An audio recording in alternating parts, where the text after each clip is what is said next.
Got another tool from Japan to look at today. This is from Tone. Let's open it up and take a look.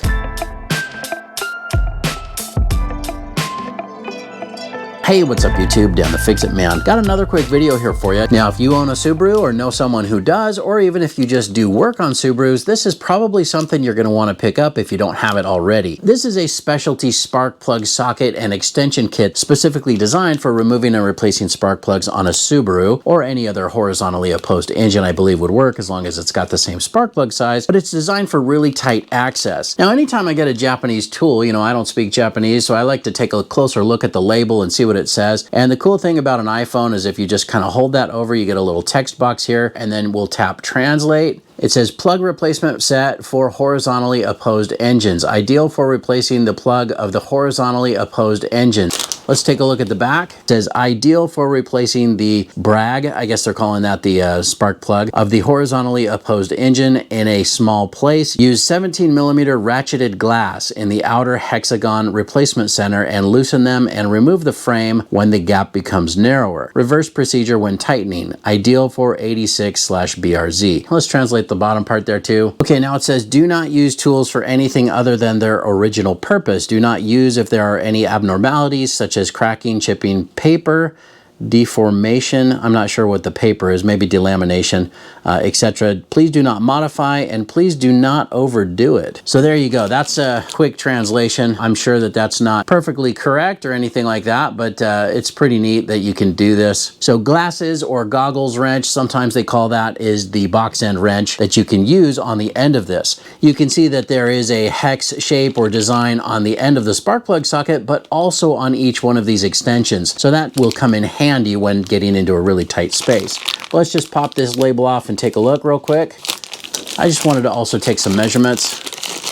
Now the spark plug has a little magnet on the inside, and that will hold on to the plug. So, you know, a lot of newer style do have the magnets. The old style was just a rubber bushing or a rubber grommet inside there, and that was fine, but sometimes, you know, they'd come out and get stuck. Now I don't have a spark plug that will fit in here right now, but I'm just going to grab the extension and show that it is magnetic. It holds that just fine. But pretty straightforward how you would use this. Of course, you have the larger extension and then these two, so you can get that started. Sometimes, you know, you'll have to feed that in one piece at a time through the opening, and then just pop that in, pop that extension in, add another extension, and then just grab a hold of a ratcheting wrench. Now you can use any 17mm box end wrench. Because this tool or this set is made by Tone, I just grabbed this wrench here that's also made by Tone. This is the extra long or ultra long flex head ratcheting wrench, but it also has a pretty good offset. That offset really comes in handy for doing a lot of jobs. But take a look here. If I put it on the end of this, it doesn't allow it to go all the way flush. This actually might stick out too far. Maybe we would be better suited to grab something that's flat like this one here. This is the gear wrench. And you see, yeah, then we're flush with the end of the tool. Now this one here would work, but you might have to remove one of the short extensions. Now, of course, once you break this loose and you start backing it out, you're gonna have to gauge that space on the end. As this starts to come out, you're gonna have to take this off and remove these extensions one at a time until you get a little bit farther out. You know, once you have the spark plug loose, of course, you can pull it out the rest of the way. You might even need to take this last extension off when you have it in your hand or really close, and then you can pull it out the rest of the way and then reverse the procedure to install. Now, I did read one of the reviews. It said that the extensions were really snug and kind of hard to remove. They do feel pretty stiff, so that might be a little bit of a challenge in the beginning. They might need to be broken in. But there it is. That is the tool, and that will definitely get the job done. Now, of course, you'll notice that these also all have the 3/8 drive anvil. So, of course, you can use a regular ratchet on this. I'll grab the Tone ratchet here too. So this will work just fine with any number of extensions as a regular spark plug socket. You just have a lot more options with all of these little short extensions. I think it's awesome. I mean, it's definitely a simple design, but it's very effective. Now, of course, there's other engines where the back bank of spark plugs is really hard to get to, and this would also come in handy for something like that, because again, you can change the overall length, you know, so you're not bumping into a firewall or anything like that. but the fact that you can use a 3/8 drive ratchet might also be the right solution, because you might need to use that flex head a little bit. Of course, you could also get a flex head ratcheting wrench as well. I'm sure I've got one of those over here somewhere. I've got a regular flex head 17mm ratcheting wrench somewhere. I just can't find it right now. This one again will work great, and it's got that extra reach. But just note that because of that offset, this additional offset, it doesn't recess all the way in, and you might need that extra space, you might not. Now the overall length on the socket here, it's coming in at 63.7 millimeters.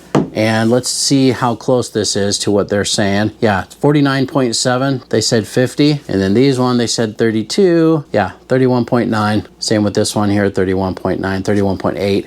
Let me check just a regular deep socket that I have. I don't even have a 14mm spark plug socket. Now I was curious on the spark plug socket here, what was the depth difference from just a regular deep socket? And it looks like they're almost exactly the same. 63.2, and this one was 63.7, 63.6. I was just curious where this would stack up as far as the comparable length with a regular deep socket. I just grabbed Craftsman because I figure a lot of us might still have that. Now, a lot of people ask me whenever I do these Japanese tool, they always say, does it say Japan on the tool? I was looking closely at each one of these extensions, and I was also looking at the socket for the word or the name Japan. It's on the socket right there. It says Japan. But it's not on any of these extensions. Not even one of them says Japan. Now, I don't know if that's because only this is made in Japan and these are not made in Japan. The finish on these is the same as the spark plug socket, except for the hex portion. On all three of the extensions, the little hex portion has the same finish as the rest of the extension. But here, the spark plug socket, this is a different finish. I'll try to rotate that around so you can see. There's some lines in this, like this has been machined differently. And again, this is the only one that says Japan.